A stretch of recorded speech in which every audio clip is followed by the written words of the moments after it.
का अवसर मिला है जिन पर मैंने $3500 से कम का भी टैक्स चुकाया था। रियल एस्टेट की परिभाषा।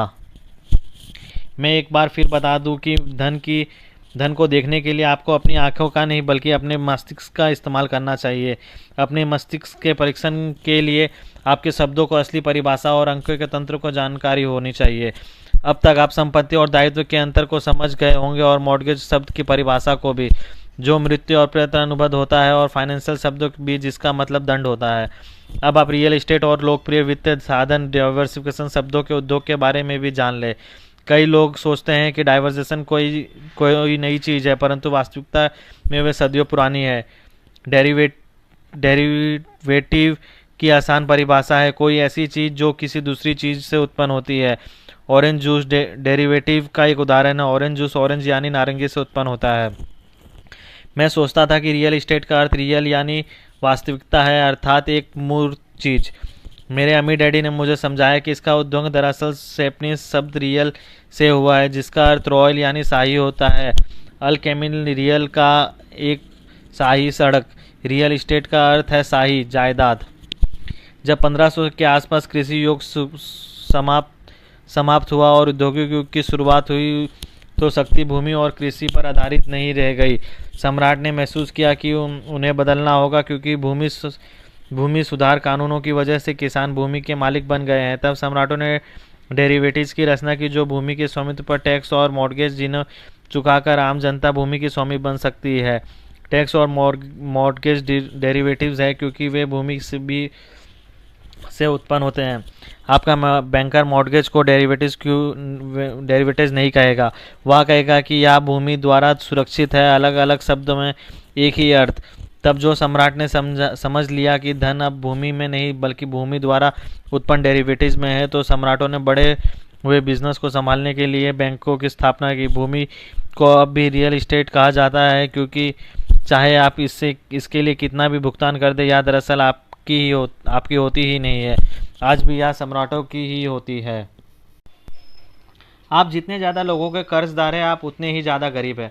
अम्मी डैडी कहते थे, आप जितने ज़्यादा लोगों के कर्जदार हैं, आप उतने ही ज़्यादा गरीब हैं, और जितने ज़्यादा लोग आपके कर्जदार हैं, आप उतने ही ज़्यादा अमीर हैं। यही इस खेल के सार है।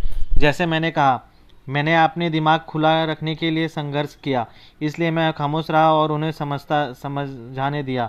वे ऐसे दुर्भाव से नहीं कर रहे थे, वे तो सिर्फ उस खेल को समझा रहे थे जिसे वे अच्छी तरह से समझते थे।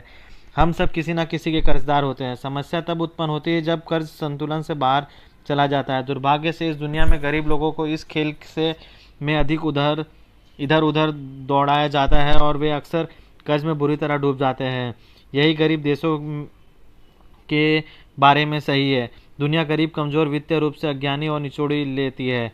अगर आप पर बहुत ज़्यादा कर्ज है तो दुनिया आपको सब कुछ ले लेती है, आपका समय, आपका काम, आपका मकान, आपका जीवन, आपका आत्मविश्वास, और फिर अगर आप अनुमति दे तो यह आपकी गरिमा भी छीन लेती है। मैंने यह खेल नहीं बनाया, मैंने नियम भी नहीं बनाए, परंतु मैं इस खेल में को समझता हूँ और मैं इसे अच्छी तरह से खेलता हूँ। मैं तुम्हें इस खेल के बारे में समझाऊंगा। मैं चाहता हूँ कि तुम इसे अच्छी तरह से खेलना सीख लो। फिर जब तुम इस खेल में निपुण हो जाओ तो यह तुम्हारे ऊपर है कि अपने ज्ञान को तुम किस प्रकार उपयोग करोगे। धन कर्ज है। फिर अम्मी डैडी ने समझाया कि हमारी मुद्रा इक्विटी का नहीं बल्कि कर्ज का धन है। हर डॉलर नोट पर पहले सोने चांदी की गारंटी होती है, परंतु अब यह एक IOU है जिसके भुगतान की गारंटी उसके देश के करदाता देते हैं।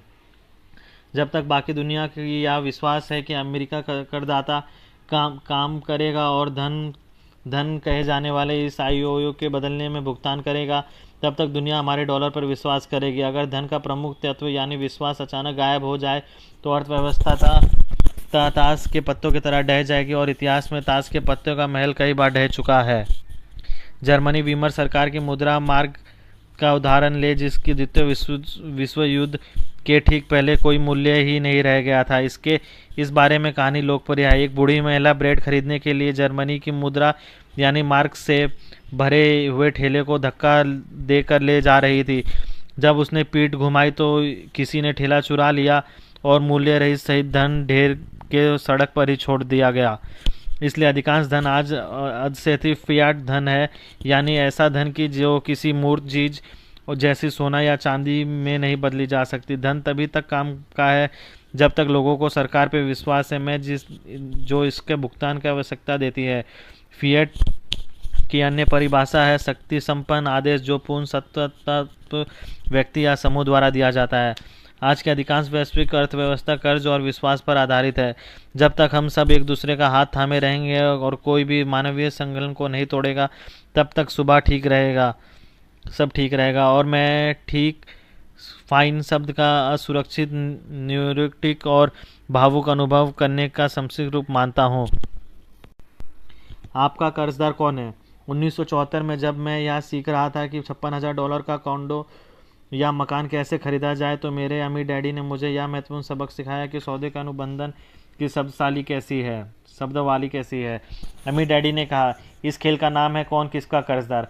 अगर किसी ने तुम्हें कर्जदार बना लिया है, या तो उसी तरह है जैसे तुम 10 दोस्तों के साथ डिनर के लिए जाओ, परंतु टॉयलेट से बाहर आने के बाद तुम देखो तो टेबल पर बिल पड़ा है और तुम्हारे सारे दोस्त चले गए हैं।